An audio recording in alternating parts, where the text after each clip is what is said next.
আসসালামু আলাইকুম সম্মানিত মাছ চাষি ভাই বন্ধুরা, আশা করি আপনারা সকলেই ভালো আছেন।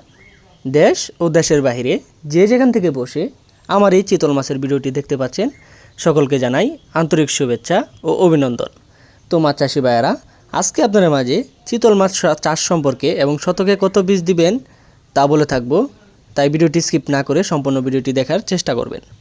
তো মাছ চাষি ভাইয়েরা, বাংলাদেশে বর্তমানে এই চিতল মাছের চাষের হার দিন দিন বেড়েই চলেছে। বাড়বে না কেন? কারণ এই চিতল মাছ অল্প সময়ে বেশি লাভবান হয়ে থাকে। কারণ এই চিতল মাছ খাবার নিয়েও আপনার টেনশন করতে হয় না। আপনার পুকুরে যদি অবাঞ্ছিত পোনা থেকে থাকে বা দানি পোনা থেকে থাকে, তাহলে এই চিতল মাছ খেয়ে জীবন ধারণ করতে সক্ষম হতে পারে।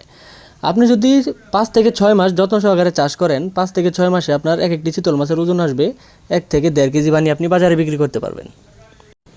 তো মাছ চাষি ভাইয়েরা, বাজারে এই চিতল মাছের দাম সবসময় ভালো থাকে। আপনি যদি যত্ন সহকারে চাষ করেন তাহলে যথেষ্ট পরিমাণ দামও পাবেন আপনি। তো মাছ চাষি ভাইয়েরা, আমরা চিতল মাছের পাশাপাশি আরও নানা প্রকার মাছের পোনা সারা বাংলাদেশে ডেলিভারির মাধ্যমে পৌঁছে দিয়ে থাকি। আপনারা চাইলে আমাদের স্ক্রিনে থাকা নাম্বার আছে বা ভিডিও ডিসক্রিপশনে থাকা নাম্বার আছে, আপনারা যে কোনো সময় চিতল মাছের পাশাপাশি অন্য নানা রকম মাছের পোনা আমরা সারা বাংলাদেশে ডেলিভারি দিয়ে থাকি। ভিডিওতে এখন যে চিতল মাছের পোনাগুলো লক্ষ্য করছেন, এগুলোর সাইজ দেখতেই পাচ্ছেন 3 থেকে 4 ইঞ্চি।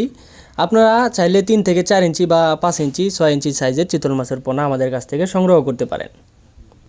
আমরা এই চিতল মাছের পাশাপাশি ক্যাটফিশ জাতীয় মাছ যেমন দেশি শিং, দেশি মাগুর, দেশি গুলশা, দেশি ট্যাংরা, ভিয়েতনামি কই, ভিয়েতনামি শোল, চিতল মাছের পোনা, আয়ের মাছের পোনা এবং বোয়াল মাছের পোনার পাশাপাশি বাংলা কার্প জাতীয় সকল ধরনের মাছের পোনা আমরা সারা বাংলাদেশে ডেলিভারির মাধ্যমে পৌঁছে দিয়ে থাকি। বা আপনারা চাইলে নিজে এসে দেখে শুনে বুঝে তারপর আমাদের কাছে মাছের পোনা সংগ্রহ করতে পারেন। তো মাছ চাষি ভাইয়েরা, আজকের ভিডিওটি এ পর্যন্তই। পরবর্তী নিত্য নতুন ভিডিও আসার আগ পর্যন্ত সবাই ভালো থাকবেন, সুস্থ থাকবেন। আল্লাহ হাফেজ।